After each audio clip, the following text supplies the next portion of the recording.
नमस्कार. आज आपण हिवाळ्यातील व्यायाम या संदर्भात माहिती जाणून घेणार आहोत. व्यायामाचा शास्त्रीय जी काही माहिती आहे त्या माहितीचा बऱ्यापैकी अभाव आज आपल्याला सगळीकडे बघायला मिळतो. खरं म्हणजे बऱ्याच घटना या आपल्या सभोवताली अशा घडतात की जिथे आपण बघतो की व्यायामशाळेत गेला आहे, कार्डिओ करतो आहे, तिथेच कोसळला आणि जागेवरती गेला. इतर काही व्यायाम केले, व्यायाम करता करता कोसळला आणि गेला. व्यायाम करून घरी आला आणि घरी आल्यानंतर हार्ट अटॅक आला आणि जागेवरतीच गेला.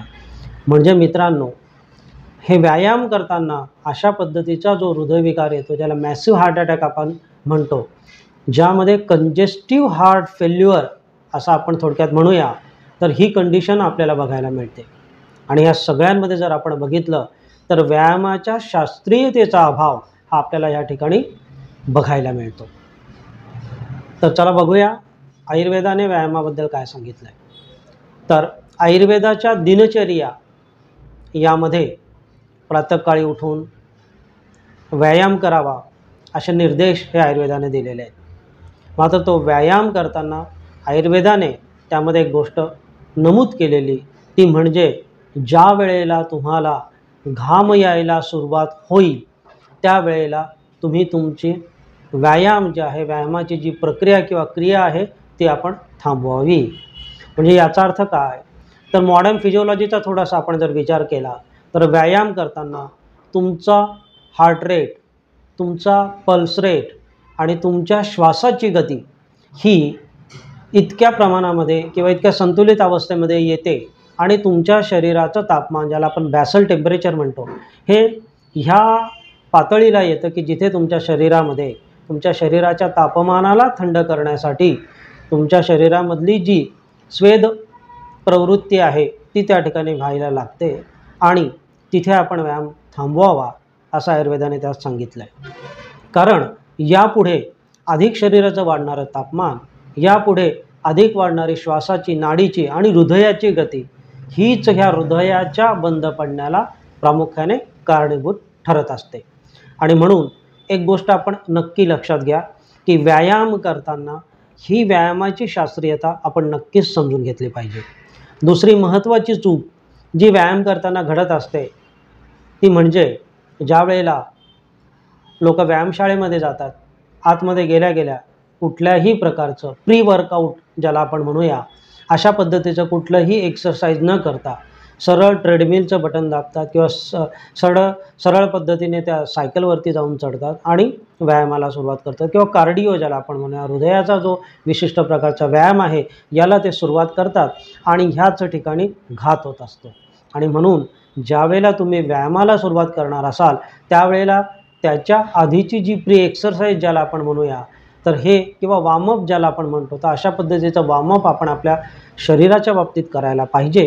कारण हे करताना हळूहळू तुमच्या श्वासाची, नाडीची आणि हृदयाची गती ही वाढायला सुरुवात होते आणि तुमच्या मेंदूमधनं त्या विशिष्ट प्रकारचे आदेश जे आहेत ते तुमच्या हातापायांकडच्या स्नायूंना जायला लागतात आणि ते शरीर व्यायाम करण्यासाठी जे आहे तयार होतं. आणि म्हणून ही पूर्वतयारी अत्यंत महत्त्वाची असते आणि इथेच चुका केल्या जातात. नंबर 2 चूक जशी मी म्हटलं की ज्या वेळेला तुम्हाला घाम यायला सुरुवात होईल त्यावेळेला तुम्ही तुमचा व्यायाम हा थांबवायला हवा. मात्र आपल्याकडे आपण बघतो की जेवढा अधिक व्यायाम तेवढा अधिक, जेवढा अधिक व्यायाम तेवढा अधिक घाम, जेवढा अधिक घाम तेवढा अधिक आम्ही अधिक वर्कआउट केलं, अशा पद्धतीच्या गोष्टी या दाखवल्या जातात. मात्र ते अत्यंत चुकीचं आहे आणि म्हणून व्यायामाची शास्त्रीयता आपण समजून घेतली पाहिजे.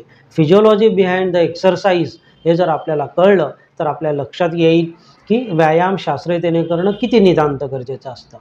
आता यातही प्रकार नंबर 2 असा आहे की जी लोक व्यायाम करताना ज्यांनी त्याला करिअर म्हणून निवडलेलं आहे, असे जे काही जिममध्ये व्यायाम करणारे किंवा शरीर सौष्ठव करणारे किंवा बॉडी बिल्डर आपण म्हणूया, अशा पद्धतीची जी लोकं असतात ती लोकं विशिष्ट पद्धतीने व्यायाम करत असतात. व्यायाम करताना अधिक प्रमाणामध्ये प्रथिनं किंवा प्रोटीन ते आपल्या शरीरामध्ये घेत असतात आणि व्यायाम केल्यानंतर सुमारे 8 ते 10 तास ते झोपत असतात. कारण शेवटी त्यांचं करिअरच ते असतं. एक एक मसलला ते ग्रो करत असतात, एक एक मसलवरती ते वर्क करत असतात आणि सकाळी किंवा संध्याकाळच्या शेड्यूलमध्ये 3 ते 4 तास ते व्यायाम करत असतात. कारण केवळ आणि केवळ त्यांचा तो करिअरचा भाग असतो. आणि अशाच लोकांकडे बघून आपली तरुणाई ही आरंभशूर म्हणून व्यायाम करायला सुरुवात करते आणि मग कुठेतरी चुका घडायला लागतात. आणि याच्यामध्ये आणखीन एक प्रमुख निदर्शनास आलेली चूक अशी आहे, ती म्हणजे प्रोटीन सप्लिमेंटचा अतिवापर. आता मित्रांनो, प्रोटीन आपल्या शरीरामध्ये बिल्डिंग ब्लॉक्सचं काम करतं. म्हणजे तुमचे जे स्नायू आहेत, तुमचे जे मांस आहे, याला बळकटी देण्याचं काम करतं. मात्र प्रोटीनची मात्रा सर्वसाधारणतः एखाद्या व्यक्तीचं वजन समजा 70 असेल तर प्रति दिवसाची मात्रा ही 70 ग्रॅम होईल. एखाद्याचं 90 असेल तर 90 ग्रॅम होईल. त्यापेक्षा अधिक प्रोटीन हे तुमच्या शरीरामध्ये धोकेदायक असतं. कारण हे अधिक प्रोटीन तुमच्या शरीरामध्ये नायट्रोजनस वेस्ट नावाच्या गोष्टी तयार करतं आणि किडनीमधनं युरिया, युरिक ॲसिड, क्रिएटिन अशा पद्धतीच्या गोष्टींचं अधिक उत्सर्जन व्हायला लागतं आणि किडनीवरती याचा ताण येऊन हळूहळू किडन्या देखील खराब होत असतात. आणि म्हणून एक गोष्ट लक्षात घ्या, व्यायाम करताना ही व्यायामाची शास्त्रीयता जर आपण समजून घेतली तर नक्कीच आपल्याला त्या व्यायामाचे योग्य ते फायदे मिळू शकतात. तर शास्त्रीय पद्धतीने व्यायाम करा, आपल्या बलाच्या एवढा व्यायाम करा, आपल्या ऋतूप्रमाणे आपण व्यायाम करा आणि व्यायाम करण्याच्या आधी प्री वर्कआउट एक्सरसाइज ज्याला आपण म्हणतो ते अवश्य करा. हे ज्या वेळेला कराल त्याच वेळेला ह्या व्यायामातनं तुमच्या शरीराला योग्य ते बल मिळेल, तुमच्या स्नायूंना योग्य ती ताकद मिळेल, तुम्हाला उत्साह आणि ऊर्जा तुमच्या शरीरामध्ये निर्माण होईल.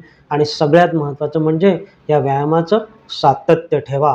कारण कुठलाही शॉर्टकट हा कुठल्याही यशाकडे तुम्हाला कधीही नेऊ शकत नाही.